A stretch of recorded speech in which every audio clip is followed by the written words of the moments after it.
Hello, thanks for joining me this afternoon. I'm going to talk to you this afternoon about what we look for in a glass of wine. It might look fairly simple, but it can tell us a lot. It can tell us a lot about perhaps how old the wine is, how young it is, what vintage it might be, a whole range of things. So let's have a look at how we do assess a wine. So first of all, we always want a white surface. Luckily today I have a white surface. So we tilt our glass because that gives us the best view of the colour. And this particular wine is very pale on the outside. So it's deeper in the middle and paler on the outside. So that's telling me something. That's telling me that it's not a full-bodied style. It's a lighter, perhaps drink now style. It's a beautiful ruby purple colour, so it has a deep reddish purple, young and vibrant. So I'm looking forward to trying this wine later. But I know that it is a Gemtree Tempranillo. I've got the inside running. So it's a biodynamic organic wine, 2019 vintage. So it's not meant to be aged, it's meant to be drunk young, and it's just a perfect style. So what else we're looking for when we're assessing wine? A good wine should have vitality. A young wine should be, really have a lovely sheen to it in the glass.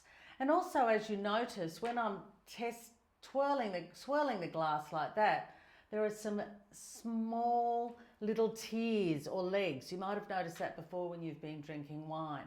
Now, what that's an indication of, it's not a quality indicator, as some people often believe, but it actually shows us perhaps the percentage of alcohol and or glycerol in a dessert style wine. So alcohol in a general table wine, but if it's a dessert wine, it could have some glycerol as well. Now this one's got medium tears. They're not clinging thickly and they're not just evaporating away. So I can tell that this is medium alcohol. And I also know that this wine's 13.5% alcohol. So that's good. I'm getting that feedback from the glass. Another aspect of what's in the glass when we're looking, what if it's a sparkling wine? We need to have lovely fine mousse, and that's the bubble that's coming up through the glass. And the finer that is, the better the sparkling wine. And perhaps the longer it's been laying down waiting to be enjoyed. Now let's have a little bit more think about the colour in our wine. Wines, for whites, can come from almost pale nothing in a Riesling, in a young Riesling or a Semillon, through to a light yellow, a medium yellow, a darker yellow, a golden, an amber, and even, hopefully not, but a brown shade if it's seen better days. So with a white wine, we don't want to see that really brown stage. That could mean if it was a younger wine, it might mean that it was oxidised. But as the wine ages, it will go from lighter to darker to a deeper golden colour. So it's a good indicator of the age of the wine. With a red wine, we can go from crimson to purple to ruby, to red, to brick red, to tawny, and perhaps even brown. And again, as I mentioned, a younger wine in the reds are usually the more purple, blue tinges and crimsons. And then as it gets older and the colour molecules drop out, they say they're attached to the tannin molecules, and the tannin says, right, I'm out of here, I'm just going to settle to the bottom of the bottle, and those colour molecules follow with it. So we lose some of the colour. And so our wine is a little bit tawnier, and that's a really good indication of age. If you opened a 2-year-old bottle and it was quite tawny, it could be an indication that it might be, sometimes Pinot Noirs can be a little bit like that, but if it wasn't that, you might think, I'm going to have to assess this further to see if it's been oxidised. So colour can really show us a lot about wine. We can start to assess perhaps what variety it might be. Where was it grown? Was it picked earlier or later?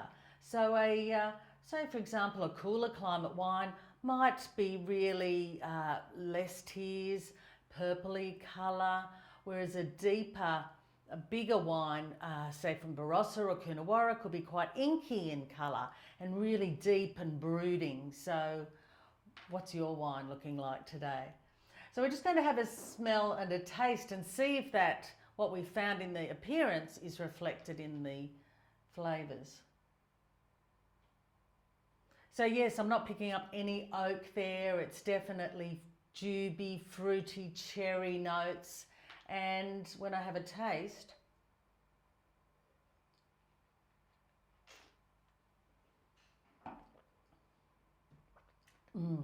very little tannin, lovely fruit, very well balanced in the mouth, which is what you're looking for. A great wine to go with something like tapas or a chicken dish with olives.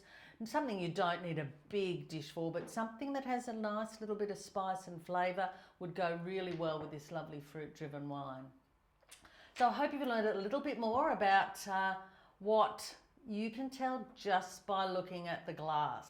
Let me know how you go, and I look forward to seeing you next time. Thanks for tuning in.